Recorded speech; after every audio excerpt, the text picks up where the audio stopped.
শুধু নিজে বাঁচলেই তো হবে না, সাথে পথচারীদের জন্য কিছু জানুন। গরমের লেখা, তাই জেনে নিন হিট ক্র্যাম্প, হিট এক্সহশন আর হিট স্ট্রোক কাকে বলে। প্রথমত হিট এক্সহশন আর হিট স্ট্রোক।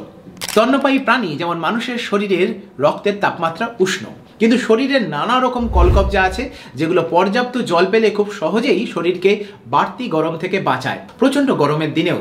কিন্তু তাপমাত্রা আরও বাড়তে থাকলে এবং শরীরের জলের অভাব হলে 3টি স্তরে শরীর অসুস্থ হয়ে পড়তে পারে।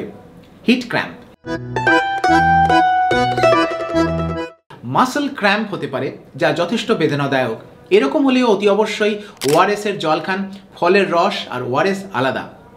ক্র্যাম্প হয়ে যাওয়া মাসেলের উপরে হালকা ম্যাসেজ করতে পারেন। 1 ঘন্টার মধ্যে ক্র্যাম্প না করলে অতি অবশ্যই ডাক্তার দেখান।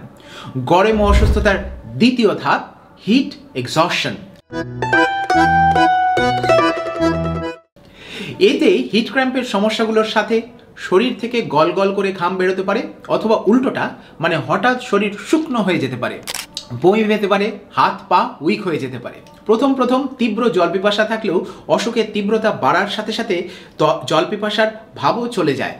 মাথা ব্যথা হয়ে শরীর অবসন্ন হয়ে পড়তে পারে।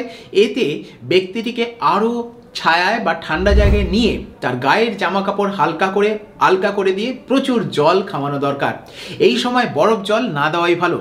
উনি যদি বমি করেন বা সমস্যার 1 ঘন্টার মধ্যে ভালোর দিকে না যায়, তাহলে অতি অবশ্যই ডাক্তারের সাথে পরামর্শ করুন। সমস্যার তৃতীয় ধাপ হিট স্ট্রোক। হিট ক্র্যাম্প বা হিট এক্সহশনের সাথে সাথে প্রচণ্ড মাথা ব্যথা, বমি, গায়ের রং ফ্যাকাশে হয়ে যাওয়া, এমনকি জ্ঞানও চলে যেতে পারে। এতে অপেক্ষা না করে সরাসরি হাসপাতালের এমার্জেন্সিতে নিয়ে যাওয়া উচিত।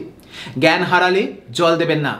জ্ঞান হারানো অবস্থায় মুখে জোর করে জল খাওয়ানোর চেষ্টা করলে সেই জল ফুসফুসে ঢুকে অ্যাসপিরেশন নিউমোনিয়া তৈরি করতে পারে, সেটা অন্য আরেক বিপদ। তবে হ্যাঁ, সাবধানে থাকার জন্য এই সমস্ত ব্যাপারে ওয়াকিবহাল থাকলেও মনে রাখুন, prevention is better than cure. তাই গরমের শুরু থেকে স্বাস্থ্য সচেতন থেকে এই সমস্যাগুলো সহজেই এড়িয়ে যান। ভালো থাকবেন। আজ এই পর্যন্তই। নমস্কার।